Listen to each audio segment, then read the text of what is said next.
Pak Erlangga, kalau kita bicara kebijakan pemerintah di tengah pandemi COVID-19 saat ini kan memang extraordinary begitu ya. Kira-kira apakah sudah ada exit policy yang sudah disiapkan pemerintah bila nanti pandemi mungkin tekanannya mulai mereda, Pak Erlangga?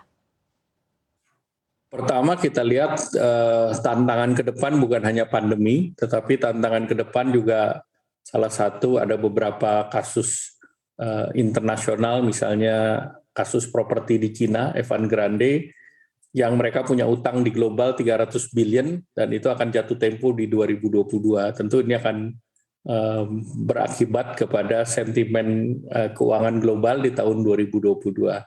Kemudian kita lihat terjadi inflasi tinggi di Amerika, di mana dengan stimulus yang sangat dalam tanda petik royal, inflasi di Amerika ini tinggi, artinya likuiditas mereka digerojokin di pasar. Nah tentu beberapa negara khawatir Amerika menaikkan tingkat suku bunga yang berakibat kepada tapering off. Nah kalau mereka memberikan tapering off, dikhawatirkan suku bunga dunia terkerek ke atas. Nah namun kita apresiasi kemarin walaupun inflasi tinggi, toh Amerika tidak menaikkan tingkat suku bunga, sehingga mempertahankan momentum itu. Dan bagi Indonesia tentu adanya cadangan devisa yang di atas 140 miliar, kemudian juga neraca dagang yang positif, ini merupakan faktor-faktor eksternal yang bisa diredam dengan kondisi sektor keuangan di Indonesia, termasuk sektor perbankan kita, dana pihak ketiganya tinggi, sehingga likuiditas yang ada di perbankan cukup tebal. Nah inilah yang kita jaga agar kita bisa menjaga momentum, agar kita juga mengharapkan tingkat suku bunga tidak akan naik seperti yang dikhawatirkan. Namun kita juga melihat bahwa tingkat inflasi kita kan real inflasi kita rendah, 1,7, dan dalam APBN cushionnya itu sampai 3% plus minus 1%. Jadi room terhadap inflasi kita juga cukup tinggi dan ditopang oleh ketersediaan bahan pangan, terutama beras, yang kita di 2-3 tahun terakhir ini cukup swasembada, artinya bisa dicukupi oleh kemampuan di dalam negeri. Dengan tantangan-tantangan yang tadi sudah Pak Erlangga sebutkan, kemudian langkah-langkah antisipasi atau persiapan dari pemerintah, seberapa optimistis Pak Erlangga menyongsong tahun 2022 dan seberapa besar target pertumbuhan ekonomi di tahun depan, Pak? Ya, tentu pemerintah optimis di tahun 2022 situasi akan semakin membaik. Kita lihat dari secara global juga pemulihannya terjadi.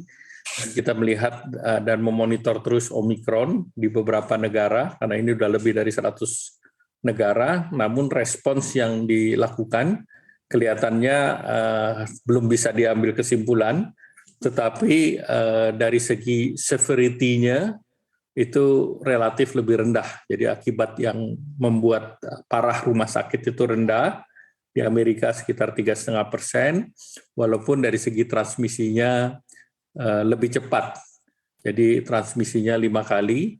Nah, apabila situasinya seperti itu, maka Indonesia tentu perlu menyiapkan bed occupancy daripada rumah sakit, menyediakan obat-obatan, dan yang paling utama adalah vaksin ketiga.